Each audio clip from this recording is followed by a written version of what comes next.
Bismillah, alhamdulillah. Qala al-Imam Ahmad rahimahullah ta'ala wal imanu bi anna al-masih ad-dajjal kharijun.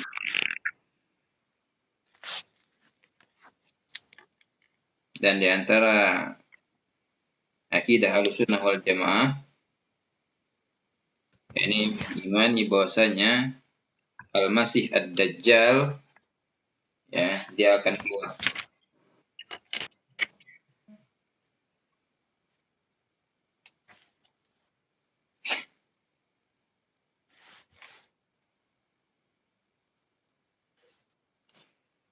Maktubun baina ainaihi kafirun, tertulis antara dua matanya kafir.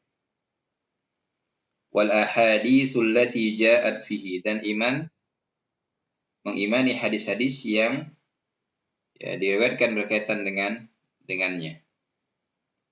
Wal iman wal ahaditsul lati ja'at fihi, hadis-hadis yang datang berkaitan dengan Isa bin Maryam. Wal imanu bi anna dzalika kain, dan mengimani bahwasanya hal itu benar-benar akan terjadi. Wa anna Isa bin Maryam sallallahu alaihi wasallam yanzilu fayaqtuluhu bi Babiluddin,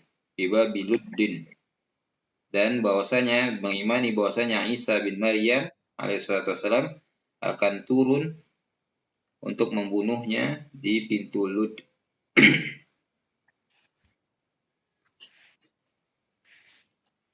Al-Masih ini ada dua yang disebut dengan Al-Masih. Yang pertama Al-Masih waliullah, ya ini Isa bin Maryam itu sendiri.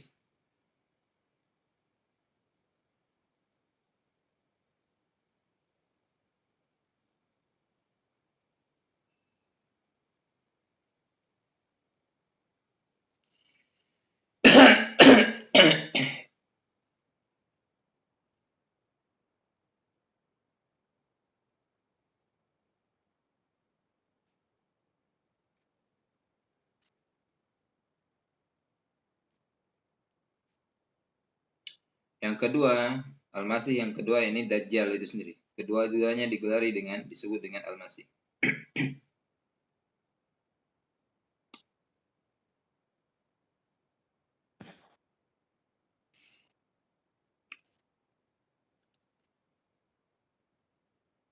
Dan hadis-hadis berkaitan dengan ini, keluarnya Dajjal, lalu Dajjal akan dibunuh oleh Isa bin Maryam di pintu Lud, ya, atau turunnya Isa bin Maryam itu, ya, kemudian membunuh Al-Dajjal.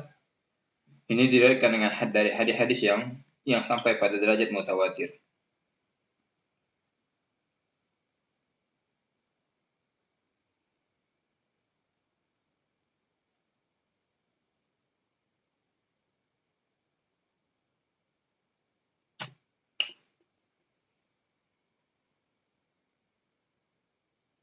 Dan pintu Lud ini tempatnya di Syam. Sebagaimana dalam hadis, annahu yalhaqu dajjal fayaqtuluhu bi Babiludin fi Syam. Ya, bi Babiludin fi Syam.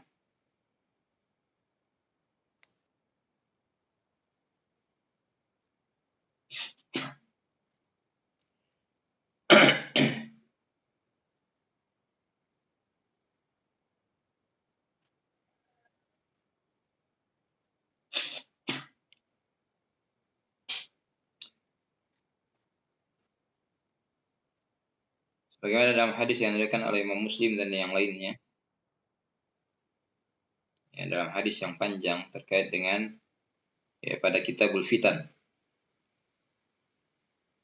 Pada Kitabul Fitan, di antaranya dari sahabat Nawas bin Sam'an. Dari sahabat Nawas bin Sam'an.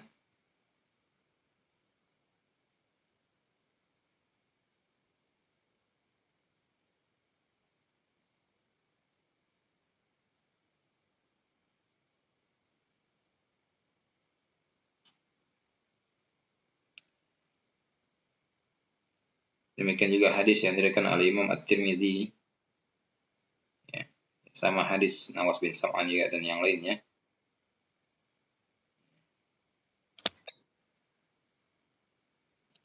juga hadis Mujammi ibni Jariyah. Hadis Mujammi ibni Jariyah radhiyallahu anhu, ini di antara hadis yang ringkas. Beliau mengatakan, sami'tu Rasulullah sallallahu alaihi wasallam yaqul yaqtulu ibnu Maryam ad-dajjal bi babi Luddin. Ya. Ibnu Maryam akan membunuh Dajjal di pintu Lud. Ya. Hadis sahih diriwayatkan oleh Imam At-Tirmizi. Di dalam riwayat Muslim dan Tirmizi dari hadis Nawas bin Sam'an disebutkan, ya, Isa akan mengejar Dajjal sampai mendapatinya di pintu Lud, lalu membunuhnya di sana. Ya. Fayadlubuhu hatta yudrikahu bi babi Luddin.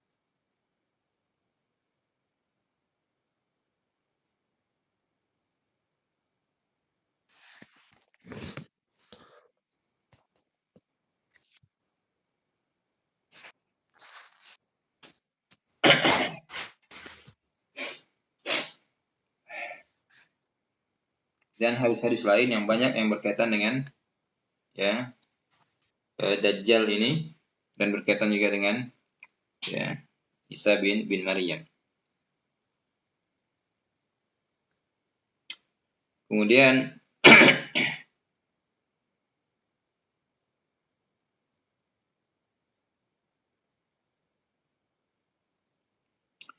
Al-Masih yang kedua, masih Dajjal dikatakan disebut dengan Al-Masih. Ya, ada yang mengatakan karena dia, ya, mendatangi seluruh bagian bumi.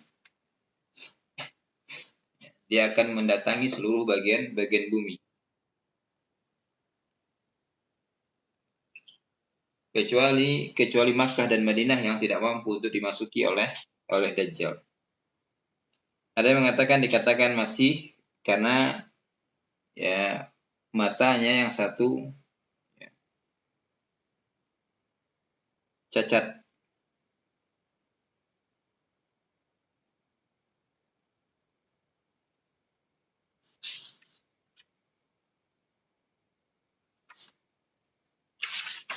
Dan Dajjal ini dia akan menyerukan dirinya dengan sifat rububiyah. Dan akan menampakkan hal-hal yang khawariqul adah, yang keluar dari kebiasaan. Sehingga tertipulah orang yang tertipu. Bahkan ya, banyak orang yang beriman, awalnya beriman lalu datang kepada Dajjal, atau didatangi oleh Dajjal lalu dia pun beriman kepada Dajjal. Ya, karena beratnya fitnah ini.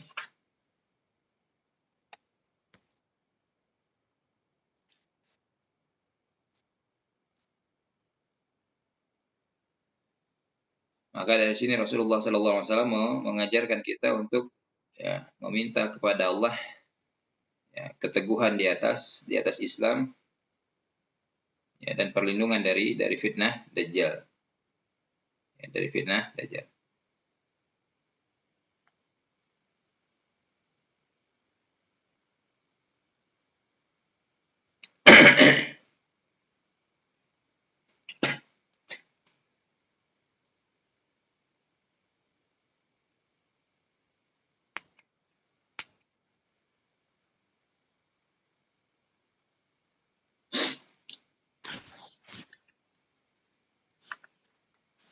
Dan tertulis di antara dua matanya kafir yang mampu dilihat oleh orang-orang mukmin, yang benar keimanannya, yang mampu dilihat oleh orang-orang mukmin. Dalam riwayat yang lain tertulis di antara dua matanya kafara. Terus di antara dua matanya kafara, yang itu akan dapat dilihat oleh orang-orang yang beriman.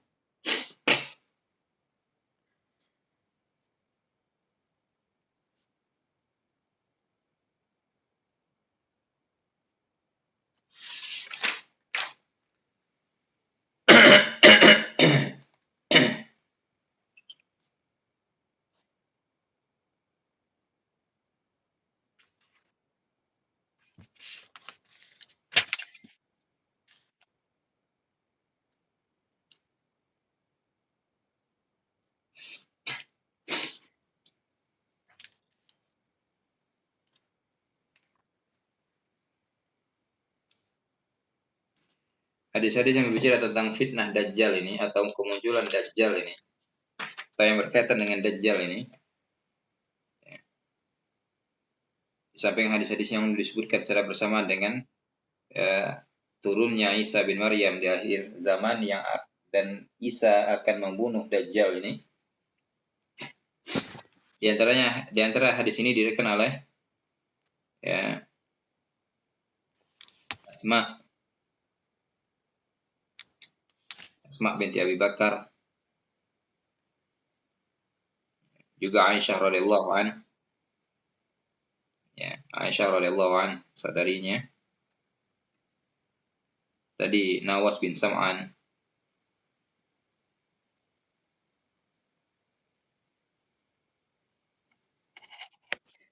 Abu Hurairah, Ibnu Abbas, Abu Bakrah, kemudian juga Anas bin Malik, juga diriwayatkan oleh Abu Sa'id Al-Khudri. Ini semuanya baru yang ada dalam Sahih Al-Bukhari saja. Juga diriwayatkan dari Ibnu Umar, Abdullah bin Umar radhiyallahu anhu ajmain.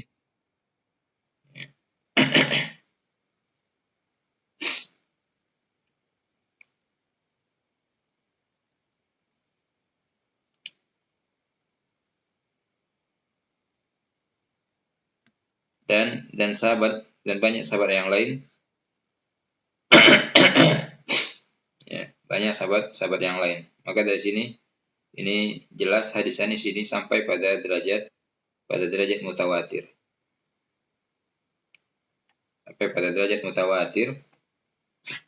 Maka keliru orang-orang yang mengingkari hadis-hadis berkaitan dengan turunnya Isa ataupun kemunculan Dajjal. Banyak orang yang mengingkari hadis yang berkaitan dengan turunnya Isa di akhir zaman.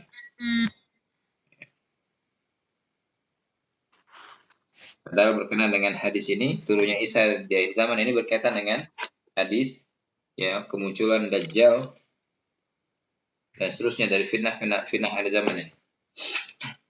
Dan Isa lah yang akan membunuh Dajjal ini di Syam, yakni di pintu Lud.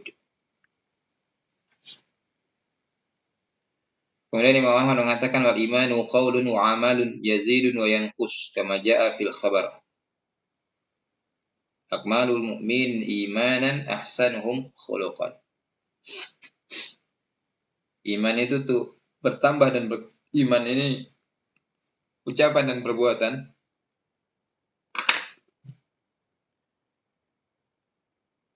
Ucapan hati dan ucapan lisan. Perbuatan hati dan perbuatan anggota badan. Dan dia dapat bertambah dan dapat berkurang sebagaimana yang datang dari hadis akmalul mu'minin imanan ahsanuhum khuluqan. Seorang mukmin yang paling sempurna imannya, ini yang paling baik akhlaknya. Dan akhlak itu bertingkat. Akhlak antara seorang mukmin dengan mukmin yang lain. Dalam satu hadis disebutkan sebagaimana dibagi-bagikan rezeki kepada manusia.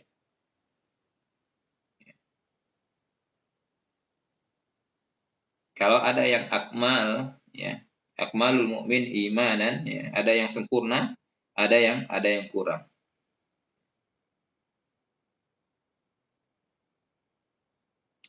Ini ijma' Ahlussunnah wal Jamaah mengatakan hal demikian.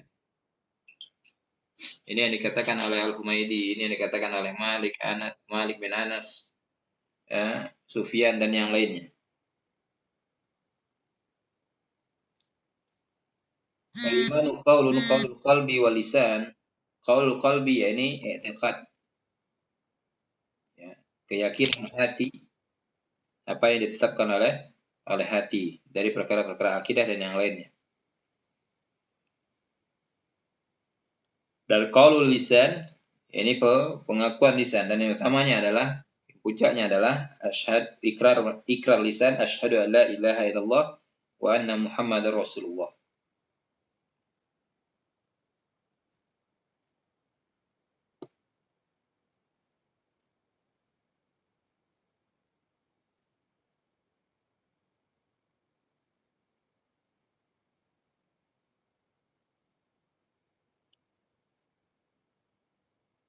Kemudian amal, ya, amal jawarih seperti salat, zakat dan yang lainnya. Itu semuanya bagian dari keimanan, bagian dari iman itu sendiri. Bahkan di dalam surat Al-Baqarah, ya, terkait dengan orang-orang yang wafat sebelum pemindahan kiblat dari Baitul Maqdis ke Ka'bah. Allah di sana menegaskan terkait dengan mereka, Allah tidak akan menyia-nyiakan iman mereka. Yang dimaksud dengan iman di sini adalah Allah tidak akan menyia-nyiakan salat mereka.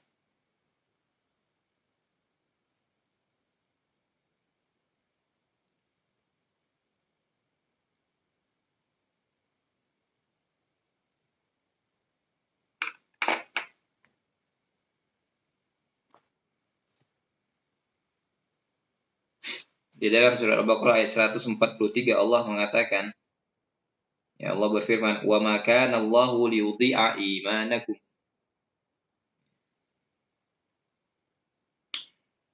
Allah berfirman pada ayat ini, "Wa kadzalika ja'alnakum ummatan wasatan litakunu syuhada'a 'alan nasi wa yakuna ar-rasulu 'alaikum syahida." Ya, wa ma ja'alna al-qiblata allati kunta 'alaiha illa lina'lama man yattabi'ur rasula mimman yanqalibu 'ala 'aqibaihi.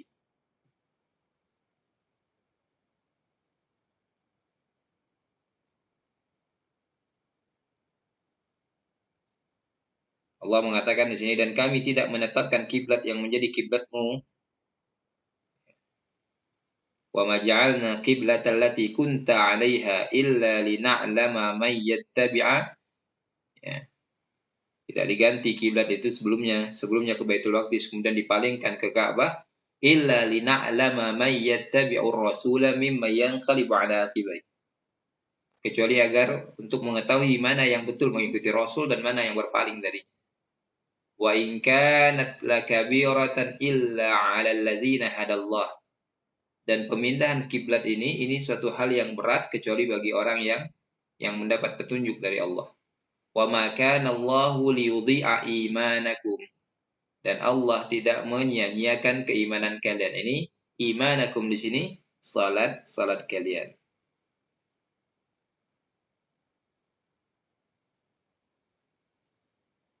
Innallaha bin nasi la raufur rahim. Ya.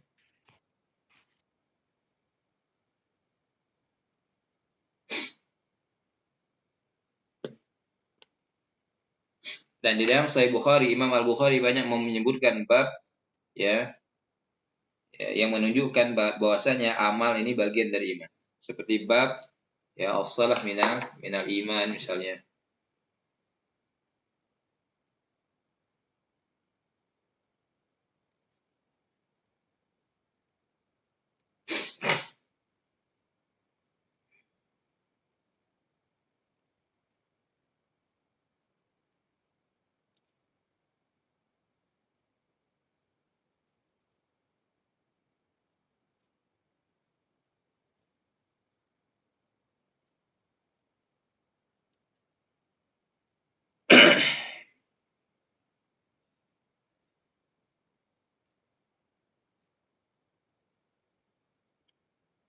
Misalnya Imam Al-Bukhari, Ya, menyebutkan satu bab qiyamul lailatul qadri minal iman. Ya.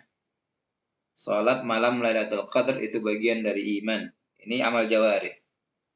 Atau bab al-jihadu minal iman. Jihad itu bagian dari iman. Ini amal jawari, amal anggota badan. Bab tatawwu'u qiyami ramadhana minal iman. Ya. Bab saumu ramadhana ihtisaban minal iman. Dia membawakan bab as-salatu minal iman. Ya. Bahkan beliau membawakan bab yang lainnya ittiba'ul janaiz, mengiringi jenazah minal iman. Ini semua amal jawari. Ya.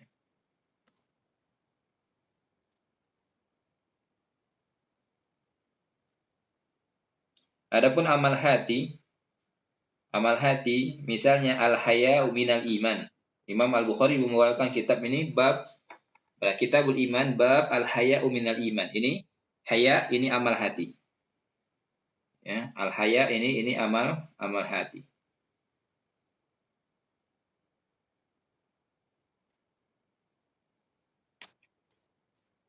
Hubbur Rasul, ya bab hubbur Rasul minal iman. Mencintai Rasul itu bagian dari iman. Ini amal hati.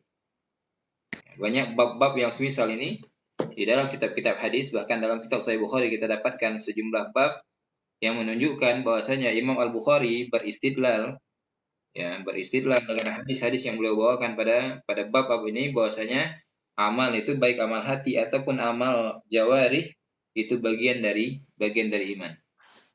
Ya, wal imanu qaulun wa amal. Yazidu wa yanqus. Dia dapat bertambah dengan ketaatan kepada Allah tabaraka wa taala. Semakin baik ketaatan seorang hamba kepada Allah, maka semakin baik pula keimanannya. Semakin buruk, maka semakin buruk pula keimanan. Wa yanqus. Ya, berkurang dengan kemaksiatan yang dilakukan.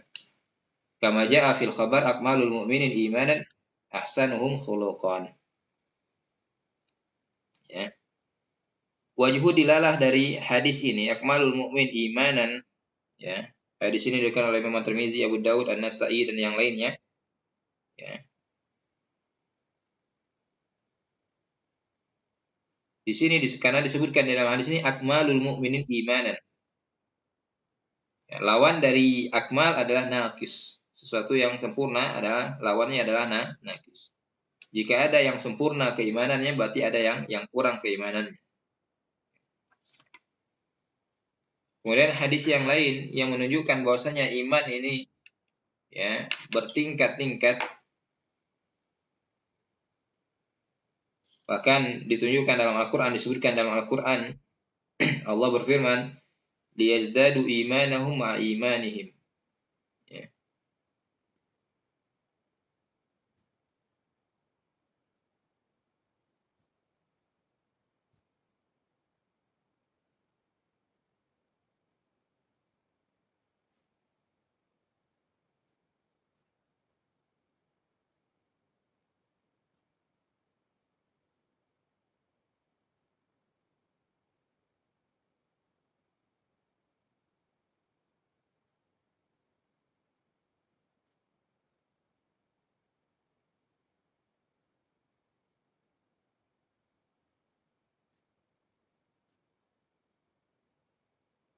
Misal dalam surat Al-Fath Allah mengatakan huwallazi anzala sakinata fi qulubil mu'minin liyazdadu imanan ma'a imani.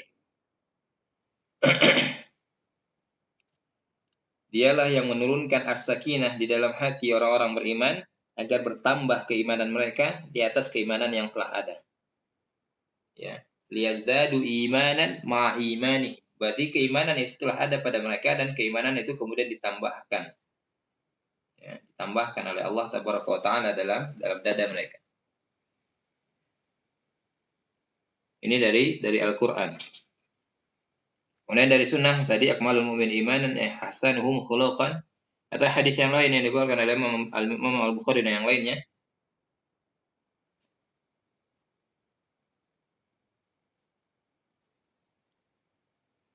Di antaranya hadis ya. Al-imanu bid'un wa sittuna syu'bah a'laha kali syahadat la ilaha illallah, ya, wa adnaha imatatul adza anit tariq wal haya syu'batun min syu'abil iman atau syu'batun minal iman.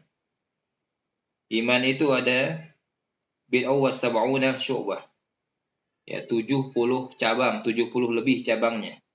Yang paling tinggi adalah kalimat la ilaha illallah, dan yang paling rendah adalah menyingkirkan gangguan dari jalan. Dan malu itu bagian dari iman. Ya. Atau hadis yang lain, man ra'a minkum munkara falyughayyirhu biyadihi, fa in lam yastati fa bi lisanihi, fa in lam yastati fa bi qalbihi, wa dzalika at'aful iman. Nabi mengatakan wa dzalika at'aful iman. Jika melihat kemungkaran, ya, ini termasuk amal anggota badan. Ini menunjukkan, hadis ini menunjukkan dua hal. Yang pertama, ya, amal itu bagian dari iman. Yang kedua, iman itu berkurang dan bertambah, atau iman itu bertingkat-tingkat. Ada yang tinggi, ada yang rendah, dan seterusnya.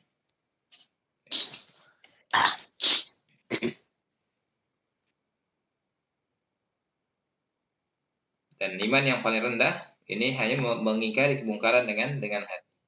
Dalam riwayat yang lain disebutkan, wa ma wara'a dzalika, ya, misqala minal iman. Dan tidak ada lagi setelah itu sedikit pun dari iman.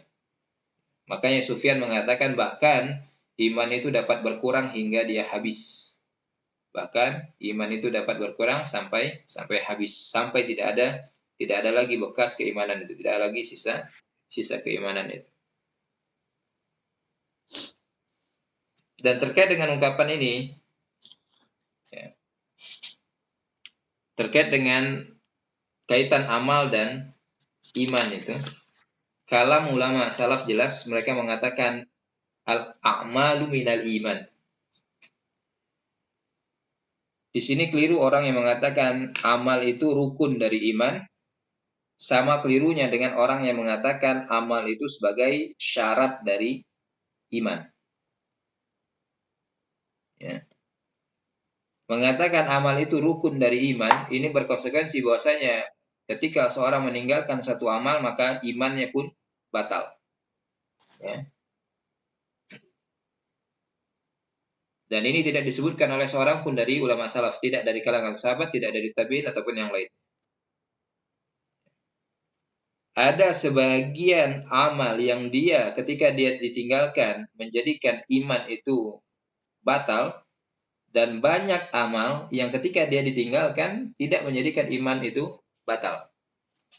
Di antara seperti yang disebutkan dalam hadis tadi,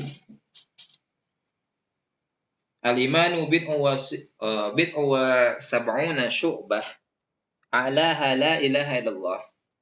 Yang paling tinggi adalah la ilaha illallah. Ini amal lisan. Ya. Ketika la ilaha illallah ini ditinggalkan, benar keimanan itu ya batal. Wa adnaha imatatul adza anit tariq, dan yang paling rendah adalah menyingkirkan gangguan dari jalan. Nah, ketika seorang melihat ada gangguan di jalan tapi dia tidak menyingkirkannya, tidak berarti keimanannya batal. Ini menunjukkan bahwasanya iman itu tidak bisa dimutlakkan bahwasanya dia sebagai rukun dari, atau amal itu tidak bisa dimutlakkan sebagai rukun dari iman. Karena ada sebagian amal yang, atau bahkan banyak amal yang dia tidak menjadi rukun. Ketika ditinggalkan, tidak menjadikan pelakunya keluar dari keimanan. Demikian juga orang yang mengatakan amal itu sebagai syarat dari keimanan. Jika dikatakan amal sebagai syarat dari keimanan, berarti amal itu bukan bagian dari keimanan. Ini jelas keliru lagi, lebih keliru lagi. Maka di sini membatasi diri dengan istilah, dengan ungkapan yang disebutkan oleh ulama salaf itu sudah mencukupi. Mereka mengatakan al-a'malu minal iman. Khalas, sampai di sana. Amal itu bagian dari keimanan, sampai di sana. Ya, sampai di sana saja. Tidak disebutkan sebagai rukun dari keimanan ataupun syarat dari keimanan. Yang jelas kita meyakini amal itu bagian dari keimanan. Dengan sebab amal tadi, iman itu dapat berkurang, dapat bertambah dan dapat berkurang, bahkan dapat hilang sama sekali.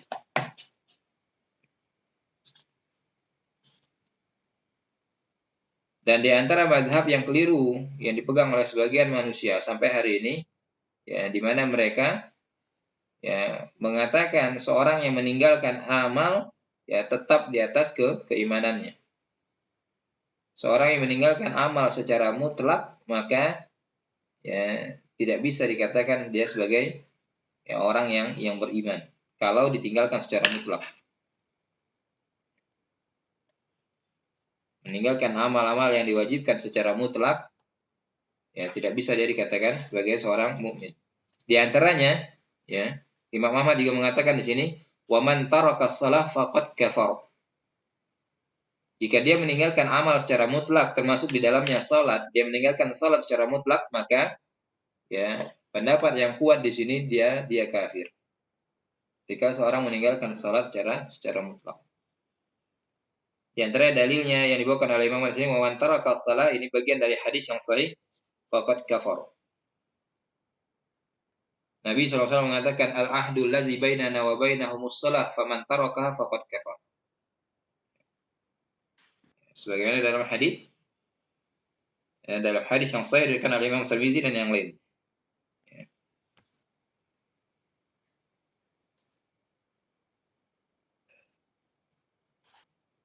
Atau Nabi SAW mengatakan, bainal abdi wa bainal syirki awil kufri as-salah.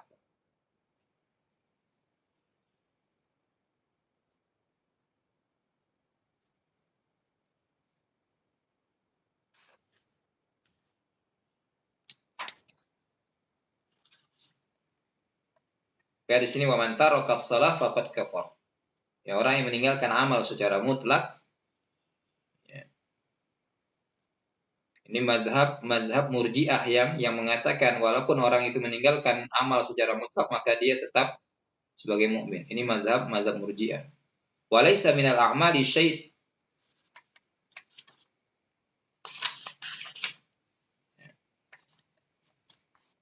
Imam Ahmad mengatakan walaysa minal a'mali syai'un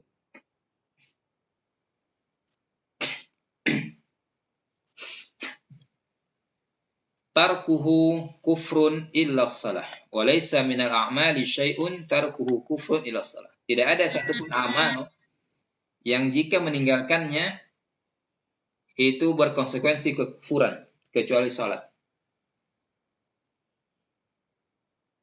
Man tarakaha fahuwa kafirun wa qad ahallallahu qatlahu. Siapa yang meninggalkan salat maka dia kafir, Allah telah halalkan untuk membunuhnya.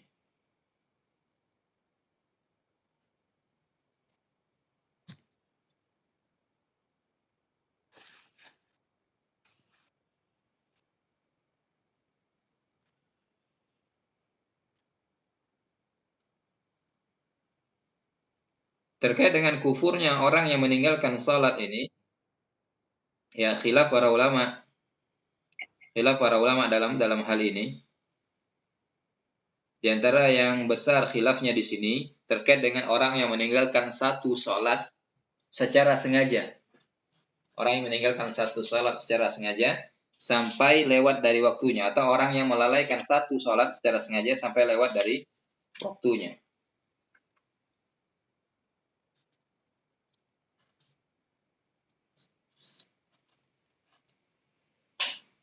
Sebagian mengatakan kafir, sebagian mengatakan ya tidak kafir.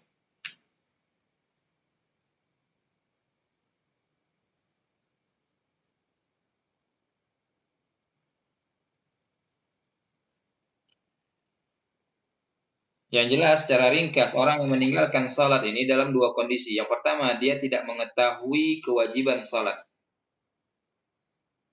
Ya, dia tidak mengetahui kewajiban salat. Apakah karena dia baru masuk Islam atau dia tinggal ya jauh dari kaum muslimin. Maka dalam kondisi seperti ini, orang yang seperti ini tidak dikafirkan. Ya, orang seperti ini tidak dikafirkan. Dan kebodohannya dalam hal ini Ya, apakah karena dia baru masuk Islam atau dia jauh dari kaum muslimin, kebodohannya dalam hal ini ma'dzur, diberi uzur. Ya, kebodohan dalam hal ini diberi uzur. Yang kedua, orang yang meninggalkan salat tapi dia mengetahui bahwa salat itu wajib. Ini dalam beberapa keadaan. Secara garis besar dalam dua keadaan. Apakah dia mengingkari kewajiban salat tadi atau tidak? Ya, kalau dia mengingkari kewajiban salat tadi, ijma kaum muslimin, ijma para ulama, bahwasanya orang yang meninggalkan salat dalam keadaan dia tahu salat itu wajib, tapi dia mengingkari kewajiban salat, maka dia kafir. Ini ijma kaum muslimin.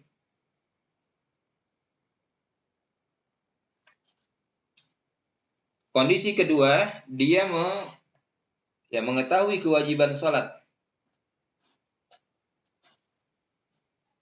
dan dia tidak mengingkari kewajiban salat tadi, tapi dia meninggalkannya karena meremehkannya atau ya melalaikannya. Nah, di sini khilaf para ulama. Di antara mereka ada yang mengatakan ini hanya sampai pada derajat fasik.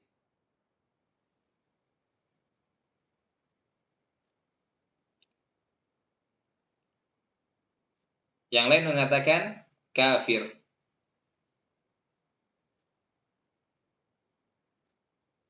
Ya, yang jelas dua kelompok ini sepakat untuk istitab, untuk memaksanya bertobat. Ya, kalau dia bertobat maka selesai urusannya, kalau tidak dia dibunuh. Hanya perbedaannya yang mengatakan fasik dibunuh karena had, dibunuh sebagai had. Yang mengatakan kafir mengatakan dia dibunuh setelah diminta tobat tapi dia tidak tobat tadi. Yang mengatakan kafir dia dibunuh ya dan disamakan dengan hukum murtad.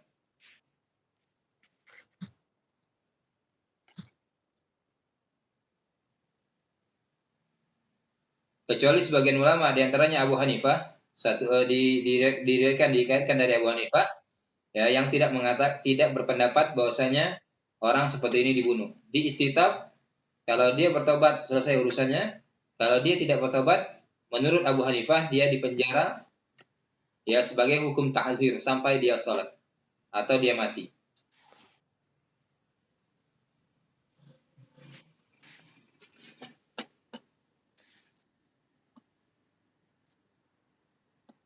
Yang jelas di sini permasalahan terkait dengan orang yang meninggalkan salat. Ya, tahawunan ini, sekalipun tahawunan ini butuh perincian yang lebih daripada sekedar klasifikasi dua pendapat ini saja. Orang yang meninggalkan salat dalam beberapa keadaan pertama tadi, karena dia tidak mengetahui kewajiban salat, maka ini sepakat kaum muslimin mengatakan dia diberi uzur. Dengan syarat dia tidak mengetahuinya, ya, karena dia baru masuk Islam atau dia tinggal jauh dari kaum muslimin. Ya. Artinya kejahilannya, kebodohan dalam hal ini, ya dapat diberi uzur. Maka dia diajarkan dan dia tidak dikafirkan. Dalam kondisi seorang itu mengetahui kewajiban salat, maka kondisi yang pertama dia mengingkari kewajiban salat. Maka ini pun disepakati oleh kaum muslimin bahwasanya orang yang mengingkari kewajiban salat, ya meninggalkan salat dalam bentuk dia mengingkari karena dia mengingkari kewajiban, maka dia dikafirkan, keluar dari Islam. Dan ya kalau orang yang seperti ini dalam bentuk kelompok, maka mereka diperangi. Kondisi berikutnya, seorang yang meninggalkan kewajiban salat sejumlatan. Ya. Dia meninggalkan salat tadi jumlatan. Dia tidak pernah, sepanjang usianya dia tidak pernah menegakkan satu pun dari salat 5 waktu. Maka dalam hal ini dia dikafirkan. Karena tidak mungkin ada seorang yang beriman pada Allah dan hari akhir lalu mengetahui kewajiban salat, lalu sepanjang usianya ya puluhan tahun dia hidup Dia tidak pernah sujud sekalipun kepada Allah. Ini tidak terbayangkan ada orang yang seperti ini. Kondisi berikutnya, orang yang meninggalkan sholat ini, ya, tidak jumlatan, ya, tapi ahyanan. Terkadang sholat, terkadang tidak. Ya, artinya orang meninggalkan sholat sebagian dari sholatnya. Nah, ini dalam beberapa kondisi. Kondisi pertama, orang tadi dipaksa untuk bertobat dan dipaksa untuk mengerjakan sholat yang dia tinggalkan. Maka kalau dia mengerjakan sholat tadi, ketika dia diistitab lalu dia kerjakan sholat tadi, dia tobat, maka dia tidak dikafirkan. Maka dia tidak dikafirkan. Kondisi yang kedua, dia diistitab dan dia bersikukuh untuk tetap tidak sholat. Maka dalam kondisi seperti ini, maka dia dikafirkan. Ini pendapat yang rajih di sini, dia dikafirkan. Mengapa dia dikafirkan? Karena dalam kondisi dia dipaksa untuk tobat, ya, ini penguasa mengancamnya, jika dia tobat, mengerjakan sholat, maka dia dibebaskan. Jika tidak, dia dibunuh. Dalam kondisi dia diancam dengan ancaman bunuh, lalu dia bersikukuh untuk tidak mengerjakan sholat tadi, tetap tidak mengerjakan sholat. Ini indikasi yang besar bahwasanya dia mengingkari kewajiban sholat, walaupun dia tidak mengucapkannya secara jelas, secara langsung. Ya, maka dari sini dia dikafirkan setelah jika dia diistitab, diancam dengan bunuh, ya, lalu dia tetap tidak sholat. Kecuali kalau dia diistitab dan tapi dia tidak diancam bunuh, ini lain lagi. Hanya dipaksa tobat, tapi tidak diancam bunuh. Tapi kalau dia diancam bunuh, lalu dia bersikukuh untuk tidak sholat, maka tidak mungkin orang yang menerima kewajiban sholat, mengakui kewajiban sholat, ketika dia diancam bunuh, sholat atau mati, maka dia lebih memilih mati. Ya, ini tidak mungkin ada orang yang mengakui kewajiban sholat sampai sebegininya ngeyel gitu untuk tetap tidak sholat sementara dia diancam dengan ancaman bunuh.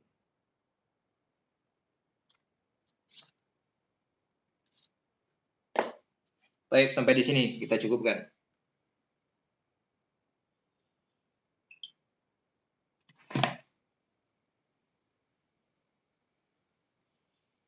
Ada pertanyaan?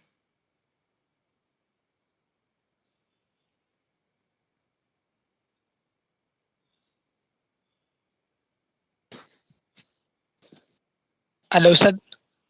Enggak. Kalau meninggalkan suatu amal bisa jadi kafir berlaku hanya untuk sholat aja Ustadz atau ada amalan lain juga Ustadz?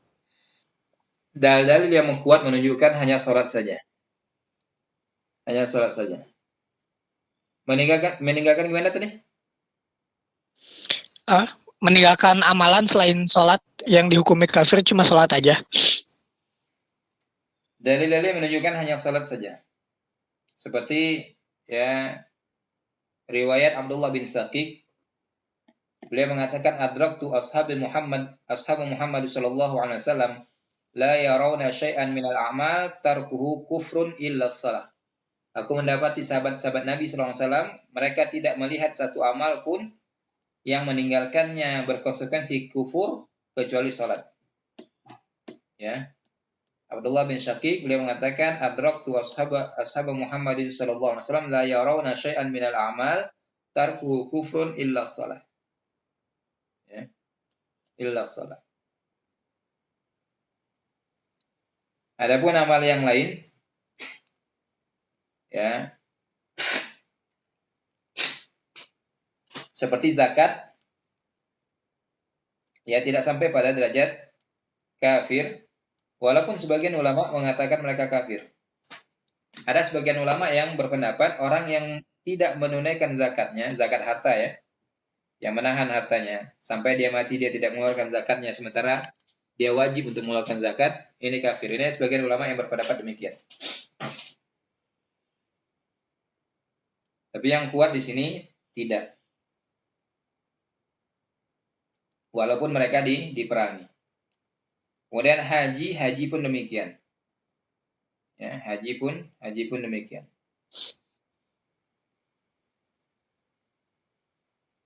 Tapi yang jelas orang yang meninggalkan amal ya, secara kuliah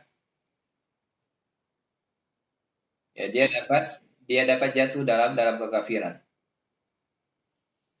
Tapi kalau dia meninggalkan sebagian dari amal, dia dikatakan fasik. Dia dikatakan fasik artinya keimanannya masih diakui, dia masih dianggap sebagai bagian dari mukmin, dari orang beriman, tapi dia mukmin yang naqisul iman. Mukmin yang naqisul iman.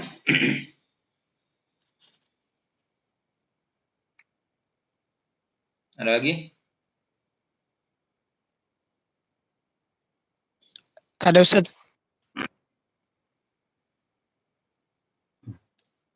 Ada Ustaz, Enggak.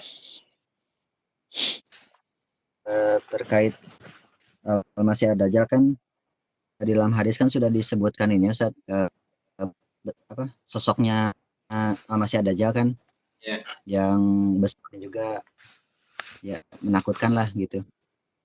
Tapi apakah jika Dajjal ini menyebarkan fitnahnya gitu mengelilingi bumi, dia tetap dengan sosok seperti itu atau dengan sosok yang maksudnya dilihat manusia itu ya tidak menakutkan gitu Ustaz?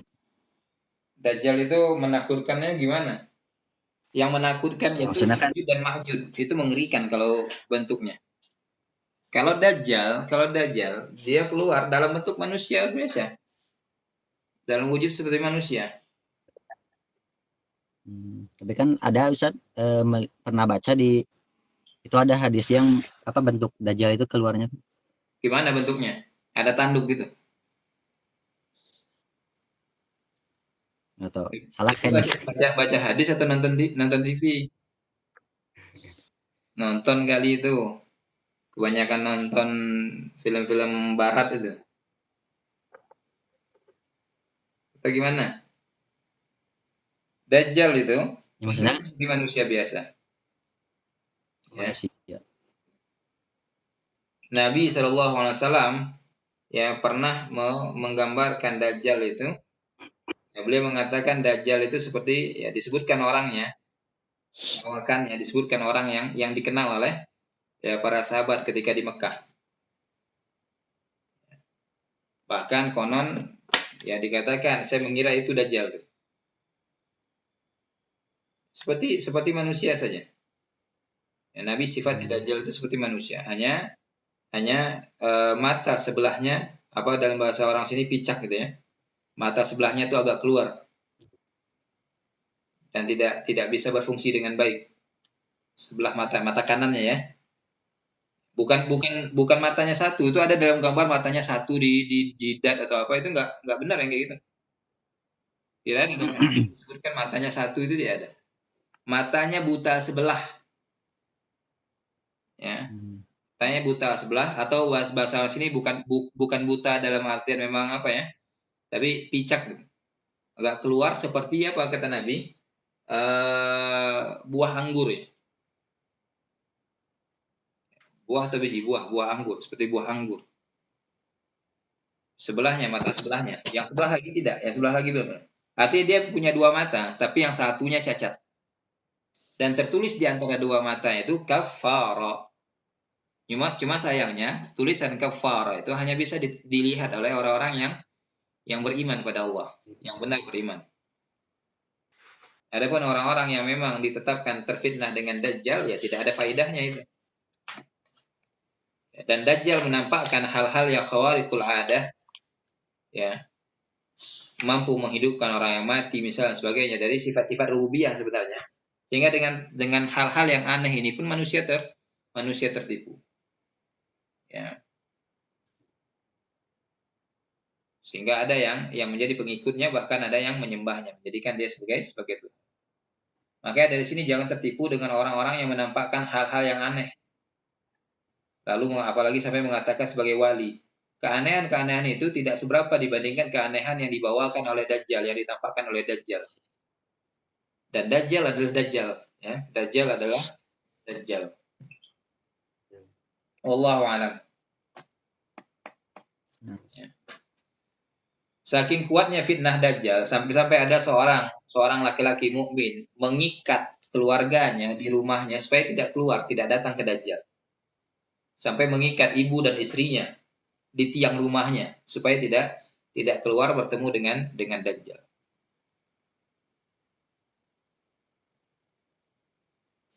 Ada lagi atau sudah?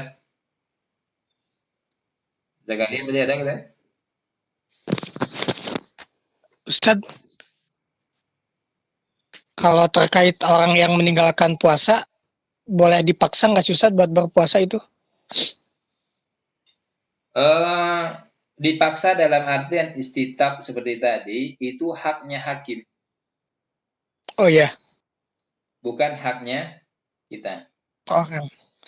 Nah, terkait dengan yang meninggalkan puasa ataupun zakat, terkait dengan orang yang meninggalkan zakat, maka hakim ya berhak untuk mengambil hartanya tadi secara paksa. Bahkan ulama kita mengatakan diambil harta zakatnya lalu diambil setengah dari sisa harta zakatnya sebagai hukuman takzir atas mereka.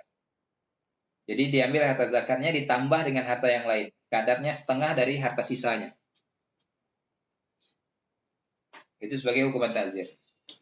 Terkait dengan orang yang meninggalkan puasa, penguasa berhak untuk memberikan hukuman takzir apapun yang sesuai dengan apa yang layak bagi mereka, yang layak sesuai dengan apa yang ya dipandang baik oleh hakim tadi. Ya, bagi orang yang meninggalkan puasa, ini makan minum di tengah siang bolong ya, apalagi di jalan-jalan. Nah, penguasa berhak, misal apakah untuk memenjarakan mereka atau mendenda mereka dan sebagainya, itu berhak.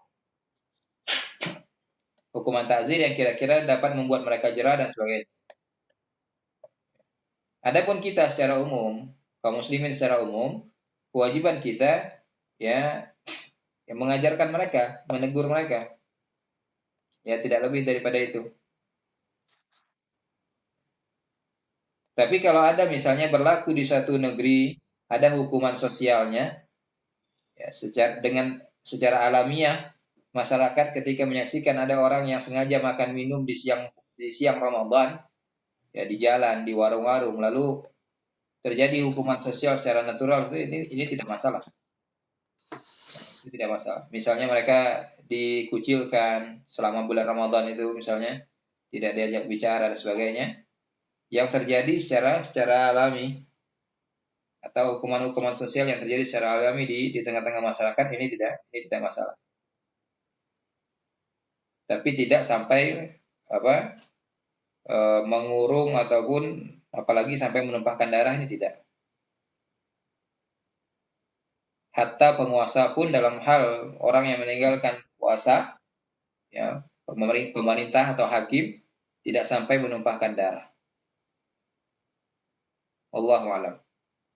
Yang menumpahkan darah itu ya dalam tarikh tasyri' Islam, yang menumpahkan darah itu hanya orang yang meninggalkan sholat, atau yang ditumpahkan darah itu hanya orang yang meninggalkan sholat dan yang menahan zakat, sebagaimana yang dilakukan oleh Abu Bakar As-Siddiq radhiyallahu anhu.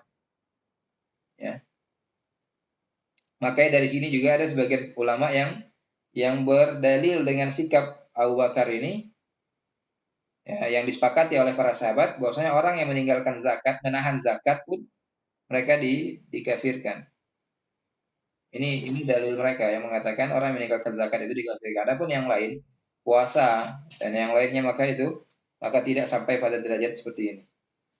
Walaupun mereka berdosa besar karena ini bagian dari rukun Islam. Wallahu a'lam. Cukup ya sampai di sini, insyaallah untuk berikutnya kita masuk pada pembahasan terkait dengan sahabat.